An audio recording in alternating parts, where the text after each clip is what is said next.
Hello again, it is me, Dylan, and I hope that you are all ready to learn how to take a derivative using numbers.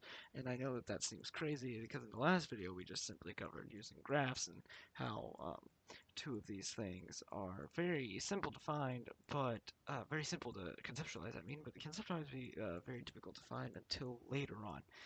Um, However, for finding a derivative, we have two equations, and we can use two of them to use these two equations to find derivatives. So let's assuming you've already learned enough about limits, because unfortunately you cannot take a derivative without being able to do a limit. For this instance, if we are trying to find the derivative of a function at a fixed number a, so if we were to say that want to find a derivative of we want to find a derivative of a function at a fixed number um, a, we would be able to use this function. This equation. So if we were to take a look at this, the equation uh, here is going to be f prime of a is equal to f of a plus h, and here we're going to treat h as a variable as we take our limit, and uh, temporarily treat anything else as a constant, plus h minus f of a. And basically what this little, let me go ahead and highlight this in a different color. What that little bit right here is saying is that if we were to say if a equaled, let's say, 2, our function would no longer be finding this at just the point of 2. It would be now 2 plus, so let's see here, it would be f of 2 plus some other variable h. We'd be adding that in, whereas this right here would simply be just f of 2. So you can kind of see the difference here. Like, we'd be adding in two completely different things for our functions. If we move on to the rest of the formula, we just put that over h, and we make sure uh, that I unintentionally wrote that a little bit, a little bit too far. Uh, this needs to be the limit as h approaches 0. So f prime of x equals the limit as h approaches 0 of f of a plus h minus f of a, all of that over h. And that is equation 1.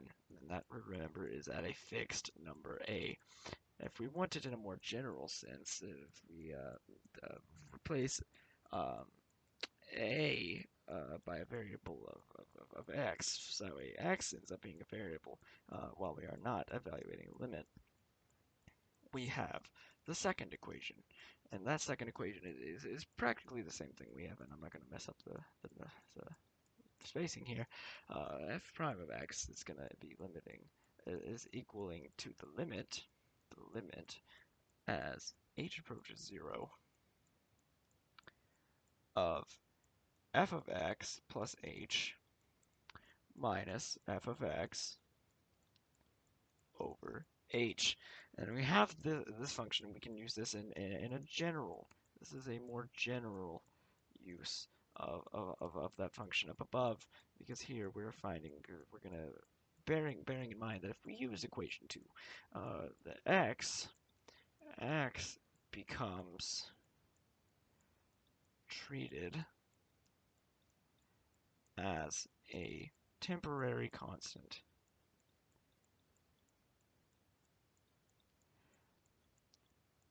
As a temporary constant. So if we were to take this and we were to say, okay, look at that. If we were to treat x as a constant, h would then become the variable. right? That makes sense. We don't want to have multivariable functions. That's a much more difficult thing to derive. But we want to practice this. We want to use this. And if we were to say, all right, we want to, let's do it in a nice blue color. If we want to say that we have a function of f of x equaling, let's see, x cubed minus x, right? We've got 2x, x cubed, and we want to find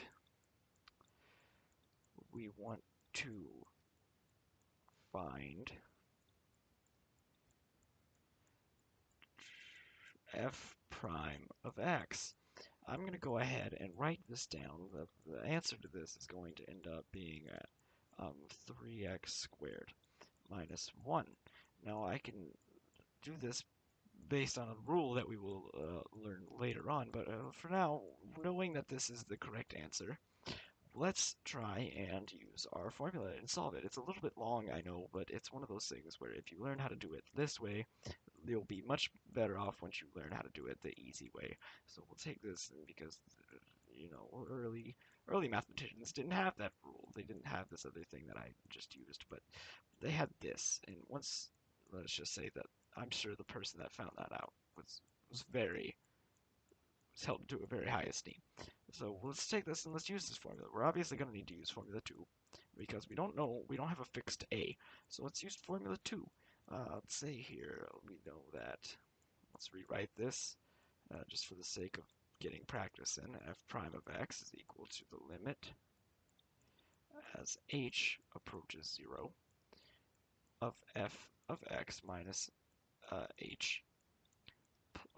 I believe I have done that. I've mixed up the signs. Let's fix that. F of x plus h minus just f of x.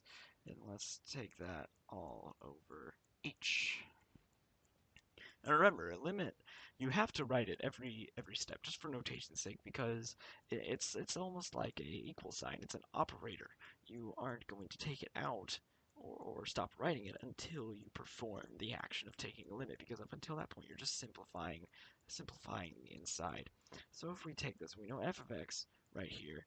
If we know f of x is x cubed minus x, we can plug that in. So we have, let's see here, we're going to basically add in a plus h to every time that there is a x, because it stops becoming x, so it's now, let's see here, if we do this thing, it's now f of x, we're going to change it, plus h. And so if we rewrite that, it's going to be that x, let's see here, x plus, it's going to be plus h, x plus h cubed minus x plus h. Oh, I accidentally wrote the parentheses there. X plus h, and the plus is also going to be blue. So we can see that we basically just, every single time there was an x in, we added in an h, making sure to keep it inside of a parentheses for the cube, because we know that we're going to have to cube an h term as well. And the easiest way now to continue on doing this is to go down. Let's see here, let's go here. And let's see, f prime of x equals, so that our f prime of x, or our f prime of x is equal to the limit, please excuse my limit being written that way. I kind of just jot it, but limit as h approaches 0 of, let's see here, we're going to have f of x, so that we just established that this is f of x plus h, so we're going to plug that in for f of x plus h in our equation that we're going to try and take the limit of. So we have x plus h cubed minus x plus h, all that in brackets, and then, let's see here, minus f of x, and we know that f of x is just going to be I, I, is just going to be x cubed minus x, right? And then all of that over h, and we can see that, right? We can go up here and we'll see that this is the same thing. We've basically done the exact same thing, exactly how we were supposed to do it, and now we are where we are. So let's go ahead and start simplifying, because that's going to be what we're going to want to do. And if we expand this limit out, this little section right here, we're going to go ahead and move that into a different color. If we expand this section right here, then we have the f prime of x, right? F prime of x, that's not going to change, it's going to stay the same, equals the limit as h approaches 0, as h is getting smaller towards 0, um, basically saying that whenever we evaluate the limit, we'll be able to sub in 0 for h to solve it at that specific point. Of x cubed plus 3x squared h, basically just foiling and loifing and all the good stuff in between, plus h cubed minus x minus h minus x cubed plus x. All right, and then all of that over h. That is quite, I mean, in all honesty, um, from from from here to here is just this. That is just this little bit right there. And from there to there, we did FOIL, right? We did x plus h times x plus h. Did that, and then added an h and an x factor to each thing, depending. And then we went ahead and simplified it a little bit. So if we continue this down, we're going to extend once again. We're going to do it in green this time, because green is nice. Equals the limit as h approaches 0, of 3x squared h plus 3x h squared plus h cubed minus h over h. Okay, now that we've done that, basically just canceled out our like terms, the good old-fashioned simplifying down of an equation from algebra. We can do one more simplification step for f prime of x equals. I'm going to start printing, I think, limit of h approaches 0 to make it a little bit easier to read. And then we cancel out our x's. We have 3x squared. Oh, that's a 3. Oops.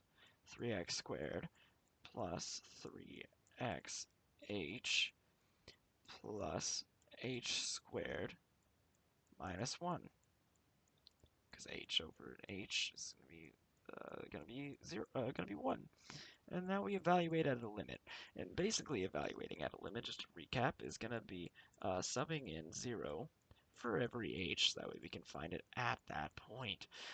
Taking that of f prime of x, we will get that f prime of x equals 3x squared. These two cancel because they're 0 minus 1. And lo and behold, look at that, the same thing as what I put up here, right there, 3x squared minus 1.